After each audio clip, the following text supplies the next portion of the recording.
which is the final scene in the court when the judge is reading out the final decision. At that time, they put the camera on the defendant, the person who's being charged, and they get the live reaction of that person as the sentence is being read out.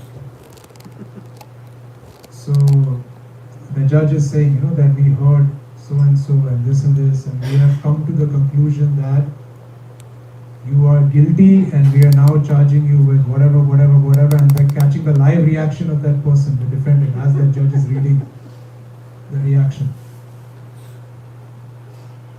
So there was this one case of it's a heavy incident, but there's this one case of a teenage boy, and he had murdered his girlfriend.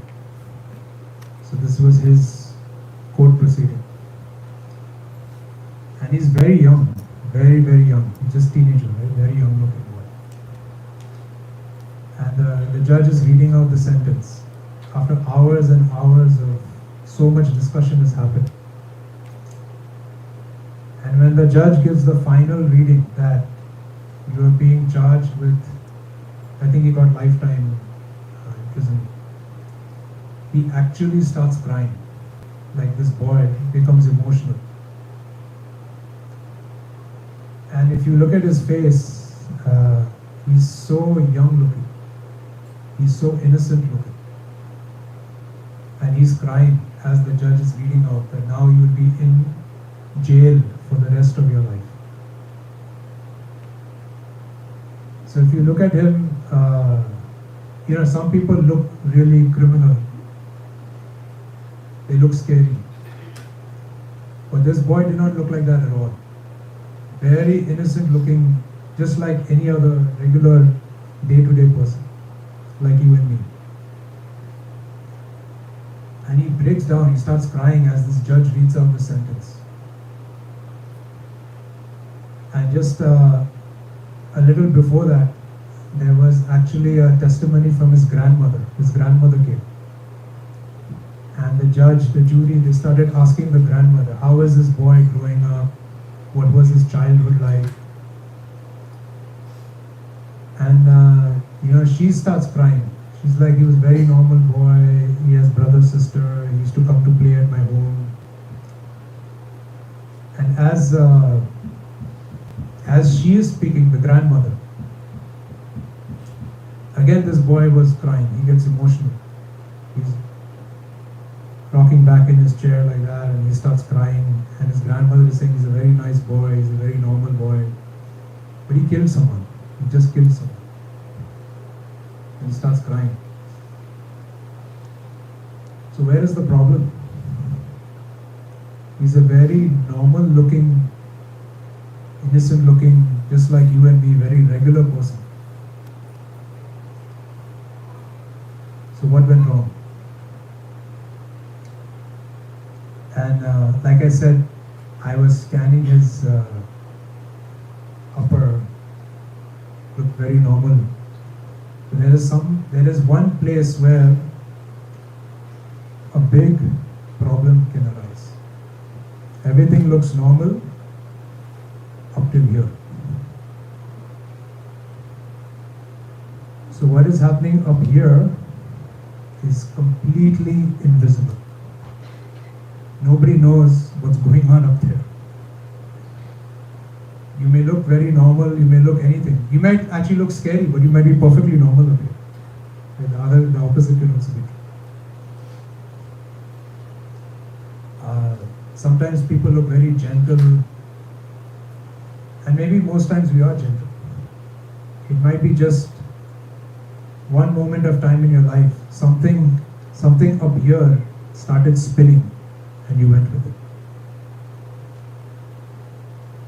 Sometimes we also have this question, right? इतने साल से अच्छा devotee था, ऐसे कैसे कर? You've been a devotee practicing for so many years, doing such nice seva. How did this person do something like that? So all these things are very interesting questions, and I think the bigger question is relevance. So by relevance, I mean, we're reading today from Bhagavad Gita, which was spoken how many years ago? 5,000 years ago.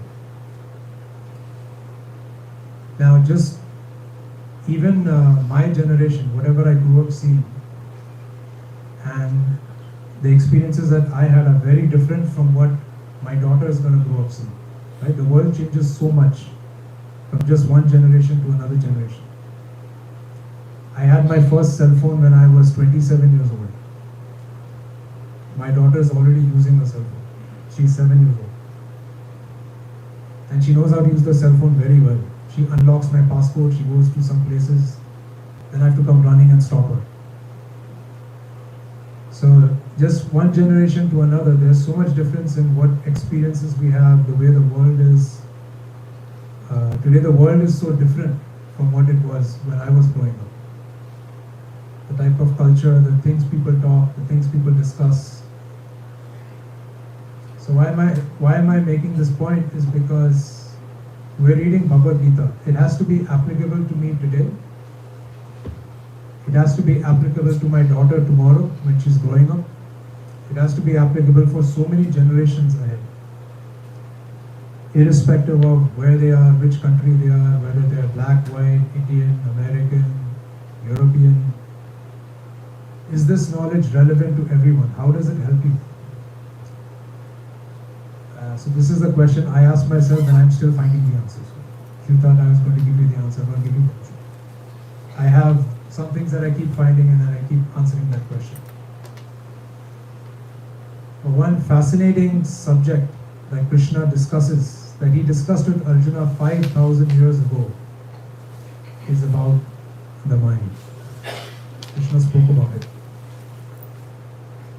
And it's very interesting that Krishna spoke to Arjuna right before he was going to enter a battle. Right? That is where this conversation takes place, on the battlefield. So Arjuna is about to see so much bloodshed. He's going to cause so much bloodshed. He's going to kill so many people. He's going to see so many people being killed. And right before this battle takes place, Krishna tells him, control your mind. Control your mind. Go with a steady mind. Beautiful. Think about it. I was hearing from Chaitanya Charan Prabhu that the Bhagavad Gita is probably the only pre-violence discussion that has nothing to do with hatred. There is nowhere in the Bhagavad Gita where Krishna incites Arjuna or tries, if you're trying to encourage someone to fight, and if you look at recent history, what happens, right? We try to remind people, तुम्हारे साथ क्या हुआ? Remind them of all the injustice, the atyachar. Bhagavad Gita could have been filled with discussions. Remember what happened to Draupadi here, this, that, there, right? Is the exact opposite. Krishna tells Arjuna to go with a steady, calm. It's a very fascinating concept. And when we see the power of the mind, what it can do. Today I'm sitting here and talking to you. Tomorrow I might be somebody who does something very illegal, immoral, right? Anything can happen. The power of the mind is very interesting. You can do amazing things for this world. You can also do very horrible things. You can be someone who does both. All in your mind. Right? So this is chapter 6, verse 6. So I'll read the Sanskrit. Panduratmatmanastasya yenatmaivatmanajitaha anatmanastu shatrutve vartetatmaiva shatruvat. Translation: for him who has conquered the mind The mind is the best of friends. But for one who has failed to do so, his mind will remain the greatest enemy. This is very interesting. For him who has conquered the mind is the best of friends. But for one who has failed to do so, his mind will remain the greatest enemy. It's the same mind. It's the same entity. Your best friend or your worst enemy can make you do amazing things. You can do amazing services even as a devotee. You can cooperate with anyone. You can do anything. Wonderful. Same mind can be your greatest enemy. You will do the worst things for yourself or for anyone else.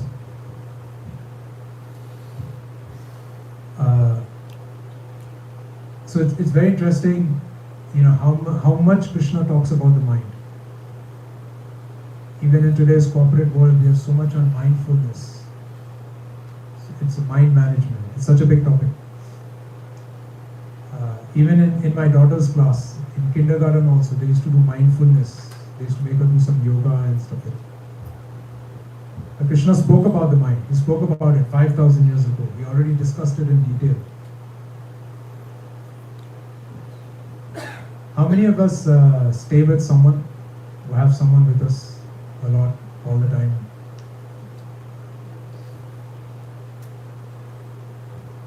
So we stay with someone, right? We either have a family member, or we might be staying with someone, sharing a space. We don't have someone with us all the time. Right? We have our own routines. People go to work, the kids will go to school. Nobody's with us all the time. Worst case, if it was the classic Indian joint family, everybody's together, sharing their rooms. Worst case, at least in the bathroom you're by yourself. Right? You have some time for yourself. There's one companion who's with you all the time. Who is that? It's your mind. You will never be away from your mind. Every time, wherever you go, as soon as you wake up, as soon as you go to sleep, everything in between, your mind is with you all the time.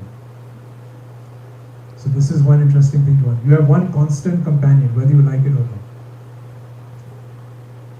And this mind is also constantly talking. It's not silent. Right? Normally if we are with someone and they're constantly talking, after we'll say, right, थोड़ी देर के लिए चुप हो जाओ. Give me some peace of mind. Or can you lower the volume of the TV? Can you lower the volume of your audio? You cannot do that with the mind. The mind is constantly giving you ideas, constantly giving you thoughts. So if you don't have a way to process these thoughts or to handle these thoughts, you will be in big, big trouble. The mind is constantly working, constantly. And it's also not, it's constantly jumping. Like if you see in the following shlokas of the Gita, Arjuna will describe, Krishna will describe Chanchalam, flickering, Chadam, constantly changing. Sometimes here, sometimes there, sometimes back 10 years forward, 10 years ahead, 2 years there. Sometimes with someone whom you like, don't like, back and forth. It gets very difficult. You can actually go crazy. You will go crazy if you don't process or handle the constant thoughts that come in your mind. I have an exercise for myself that, sometimes in the morning I'm just sitting peacefully and drinking my tea, nice hot tea before the day begins.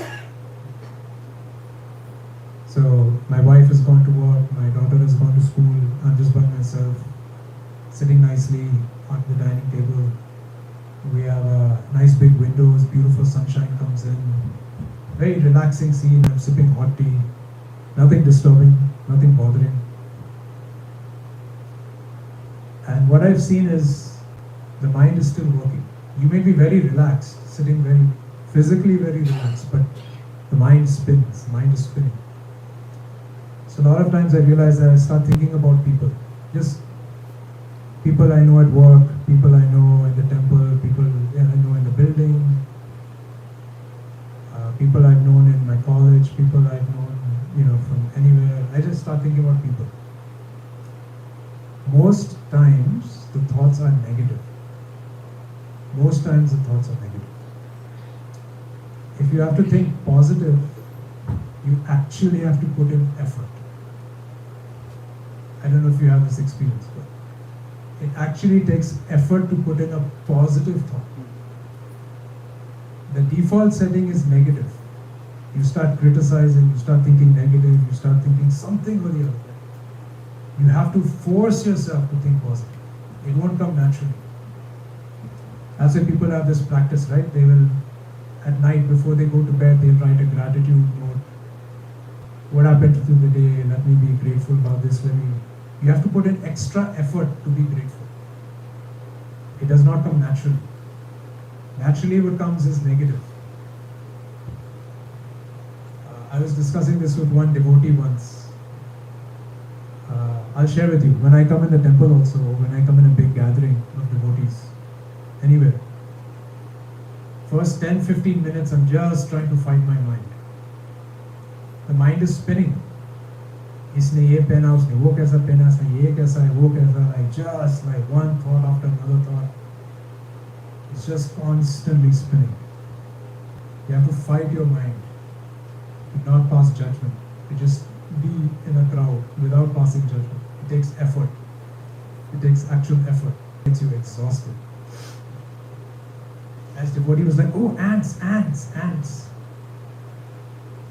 Ants, ants. I was like, what is this ants? He said, oh, no, it's ants, ants, but don't worry, these are ants. I said, I never heard this. What is this ants? He said, A-N-T. Automatic negative thoughts. Like these ants come and go, don't worry about it. I said, I never heard this before. So yeah, there is work that has to be done. Whether we realize it or not, you are in battle all the time. You're in constant battle, whoever you are. I was hearing this beautiful address by Bhakti-Rasamrit Maharaj. He's talking about the mind. We all plan for retirement. We work so hard, and then at some point we want to just take it easy, right? We want to okay, I'm going to, after some time I'll relax. I'll stop working. I'll move to a quiet place. I'll just take it easy after some time. बहुत काम कर लिया. I did so much work. I need to take it easy. Or sometimes we plan vacation. I'm saying this beyond my realization because I'm going on vacation next week. But sometimes we specially plan vacations, right? We choose a nice destination, quiet, peaceful, or however nature is. We choose some place to go because we want a break. We want a break from routine. But even after you retire, even when you go on vacation, your mind comes with you. Chanchalam, flickering nature comes with it. Ants come with it. The ants come on your vacation also. The ants follow you into your retirement also. You will not get a break. You will not get a break. You will not be spared. So Krishna's information here is extremely relevant. I was bringing this question of relevance. What is the relevance? When someone challenges our children, most of us have children, when some of us challenges our children, why are you practicing what you practice? Why are you doing what you do? What will their answer be? What will their answer be? Will their answer be something like, in today's world when someone asks people, why are you working where you work? Answers people give. अरे मेरे पास और कुछ था नहीं. I had no choice. I had to do it. This was the most convenient thing that was available, so I had to do it. Right? Most people don't like what they do. Very few people will say, I love my job. Most people say, I have to do this. I have no choice. Our children should not give this answer. When someone asks them, why are you practicing spiritual life? They should not say, we didn't have a choice. So in Prabhupada's purport, we'll read now. The purpose of practicing Eightfold Yoga is to control the mind in order to make it a friend in discharging the human mission. Unless the mind is controlled, the practice of yoga is simply a waste of time. One who cannot control his mind lives always with the greatest enemy. Yeah? One who cannot control his mind lives always with the greatest enemy. And thus his life and its mission are spoiled. So there is no alternative here. Right? Krishna says, Jitaha. Krishna doesn't say like, somehow just adjust with your mind. Thoda samjhauta karo. Make some arrangement for now. Jitaha, you have to conquer. It's a battle that you have to play every single day. Each one of us. Our children will also have to face this battle as they grow up. Jitaha, you have to win. This is the life of a devotee. This is the life of a spiritualist. You have to win over your mind. There is no choice. You have to fight and you have to win. And it's very beautiful, like in the next shloka in 6-7. Right? Krishna says, like once you've won over your mind, once you've jitatmana, once you've won your mind, what will happen? Sitoshana sukha dukheshu. This is the reality of this world. This is a reality of, even for our children, as they're growing up. The dualities of this world are a reality. This is not something poetic. Heat, cold, happiness. It's an actual fact. You're being constantly swung from this side to that side, to this side to that side. Our children also have to face it. We have to face it. It's so difficult to deal in a world where things are constantly changing. Things are constantly going from one extreme to the other extreme. It's a very stressful situation. It's not an easy one to handle. So, we Indian parents are very ambitious with their children. Right? I'm sure other parents are also. But like even, actually I just remembered something very funny. When I was growing up in India, we had a system which where they would different subjects, right? Maths, geography, this, that. And then when after exams would happen, the teacher would come in the class with everyone's papers. She would come with a big bundle of everyone's exams. Then she would sit on her desk, and one by one she would call the student. Suresh 95.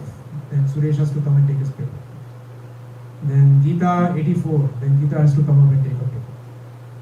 That's how publicly sabka grade announced hota tha. Everyone's grades will get announced and they have to walk up to the. So you would get live reactions of everyone as their name is called. Somebody is like this, somebody is jumping, somebody is. So I remember we had one topper. His name was Sumit. He used to top all the subjects. So uska naam aaya. His name was called. It was like Sumit 97. And he was like, oh. Because he was so ambitious that 3 marks hurt him. That 97 injured his heart. And then I remember the teacher also, he was like, Sumit 97. And he was like, oh. And then he went to get his paper and she was like, very bad, Sumit, next time. So that's, I remember, just now when I was thinking about Sukha Dukheshu, I remember that scene came to my mind. So Indian parents are very ambitious, right? We train our children to study hard, good scores, academic, train well. Even in my building, Indian neighbors are always sending their children to extra math class, extra Kumon classes. They want their children to perform really well. And that is all good. But they have to learn to fight an uncontrolled mind. Otherwise, they will not be peaceful. They will not be happy. We should not just train them to be successful. We have to train them to accept failure. Very important lesson. Krishna says here, man apaman, in the next verse. Your kids will also face criticism. They will face man, they will face apaman. So what does Krishna say? Steady mind. Keep a steady mind, Arjuna. Very important. Our kids have to learn to keep a steady mind. They will have a lot of success, they will have a lot of failure. They have to accept it. They will see a lot of happy times, they will see a lot of sad times. They have to be steady. Not only for our kids, it's also for us. It's for everybody.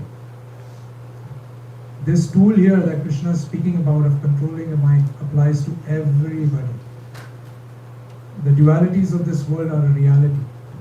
So when Krishna says Sukha Dukheshu, Man Apamana Yoha, all these things are going to happen. Everyone is going to face it. Like Krishna starts his verse, Jitatmana, Arjuna, win over your mind. Be steady. Be steady. I was just thinking of something funny. Like, imagine, I said, right, what if our children are challenged? Somebody challenges them, why are you practicing this spiritual path? किसके लिए कर रहे हो? Jai, Shri Gadadhar ki Jai. He told me he was not going to come to Ishwar. He's my batchmate. We became devotees together.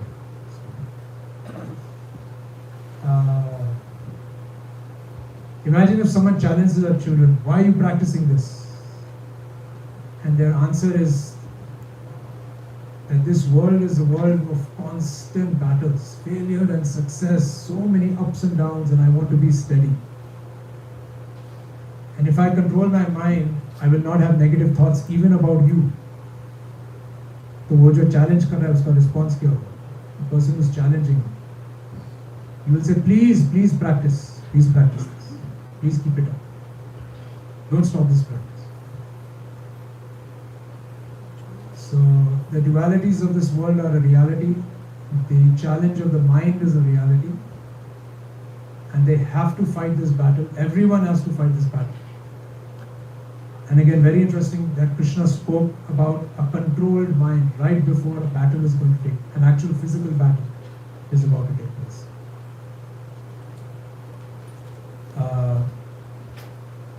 I'll just end with one thing that is very beautiful.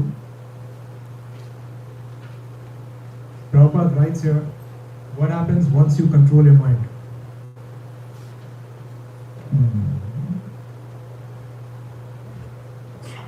Actually, it's in the next one.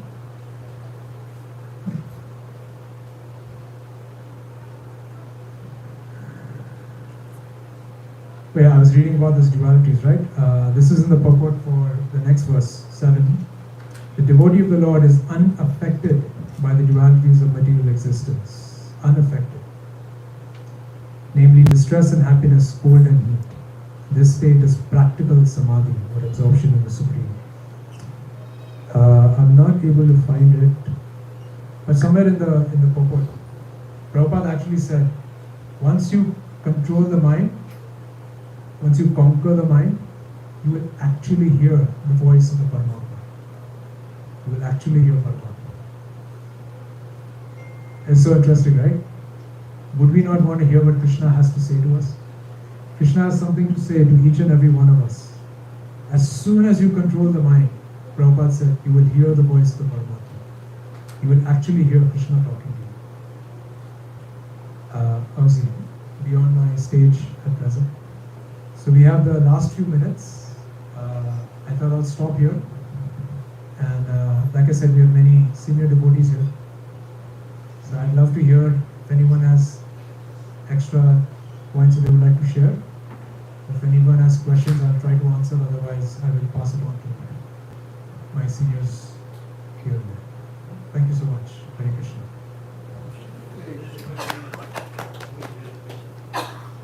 So we talked about mind, and it seems like more negatively, right? So also we talk about self.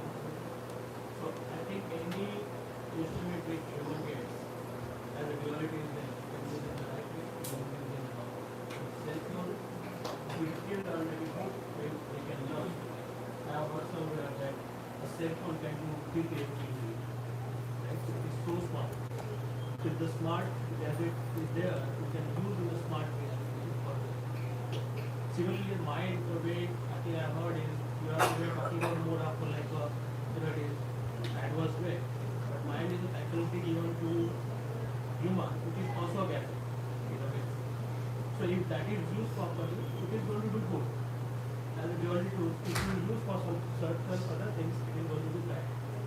So the way I learned in Gita, I think it is the mind cannot be controlled. When we talk about mind controlling, what I heard in Gita is mind used to learn to tolerate. It will make the mind to tolerate things. And how you will make it to tolerate things is by filling it up with a positive thing. Right? If you watch a horror movie in the night and you go to bed, similar, you are going to get a bad day, horrifying. But here, which I heard and learned from many people is that you fill your mind for yourself, you say Krishna Dharma or release of Bhagavata before you go to bed. Or even generally to discuss this kind of thing with people which are more treating, right? Then your mind will start to be more peaceful. Right? So it is on you how to use that faculty, the gadget, which is your mind. Then you are taking it so negatively and you're talking like that is taking more negativity over mind, but we need that. Otherwise we will be anything. So it is better to be a human, having a mind, using it positively, than being an animal without a mind. What is your thoughts? So yeah, I mean, I agree with your statements, right? I focused more on the negative, for sure. But the positive is there, absolutely. That's why Krishna said he can be your best friend. Bandhu Rahmat. Krishna says both, right? Bandhu and Shatru. He uses both words. So the mind can be your best friend, absolutely. And like I said in the beginning, you can actually do wonderful things. You will do definitely wonderful things. So that's a fact. It's like you gave the example of the cell phone technology. There's great good that can also be done with it, and that is absolutely a fact. In terms of your point about whether we cannot win the mind, we just have to tolerate. That part where you mentioned, right, like fill yourself with a lot of positive, you were giving some examples.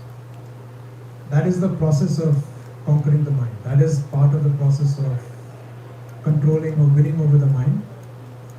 And later in this chapter ahead, Krishna will speak about a verse where he gives the recommendation of how to control the mind. It has to come with practice and detachment. Abhyasena and Vairagyena. But that is the practical steps are exactly what you just said. So those are all part of practical ways of controlling your mind and then eventually conquering it, so that you can make it do good instead of bad. So I'm not actually in disagreement. What you said is actually true. But does anyone want to add anything to what you said? Feel free. What I learned from my life experience in devotion and what I have from the senior devotees controlling the mind is actually difficult. It's very, very difficult. It's not easy. But when you associate someone, it's under the new age, who might be experienced, there will be fear. Might always think of fear also. Not only bad and positive or negative, but fearness is also there. If I do this and in front of someone else, they will call it be something bad because you criticize you all that. So if you associate with someone better or higher than you will be trying to be a positive. okay, go by the pressure of your own self, you try to be, but at least you will not be in the negative path. Second thing that when we do not associate and hide ourselves, definitely we go in the right direction, wrong direction. As you mentioned about the story, the starting with that, right? The innocent boy, he is hiding himself. Might be family is not knowing what is happening in his life. If family might be knowing what is happening in his life, definitely he has not done that part. Crime. So, as a devotee, that's why all the gurus or all the devotees says, when you talk to someone, even a lady or any other person, unknown person, you should keep someone with you. If you go wrong, he will call you. So, like for example, tomorrow morning you have to go Mangalarti, your mind will say, take, have a nice listen, why today the morning is 4 o'clock. But senior supposed he will take better. So that way, your mind is controlled by someone who is no better than you. So we should always trusting your own self, on your mind, but trust other people who are senior than you and who knows much better than you, the life. That way we can control, and by practicing gradually, we will become habitual. And that way we make progress a little bit. And definitely blessings are there that also make a sense. Yes, absolutely. Thank you. Thank you for sharing that.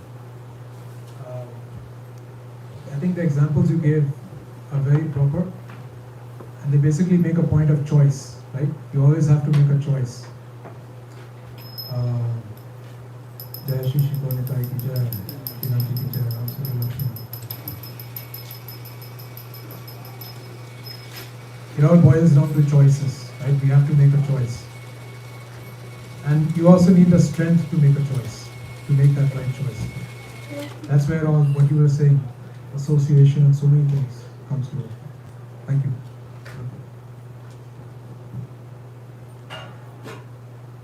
We have 1 minute left.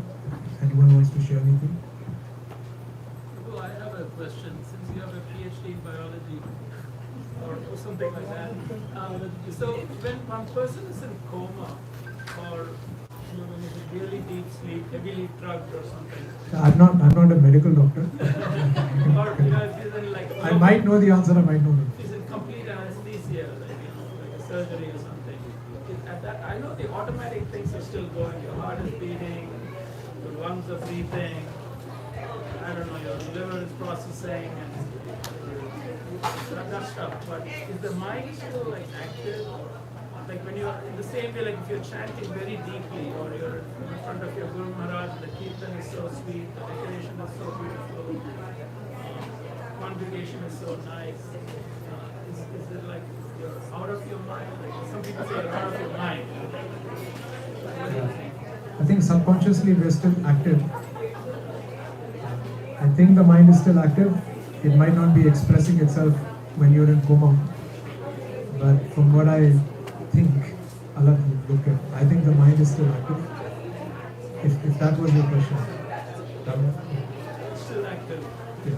But let's find a medical doctor. Let's confirm it.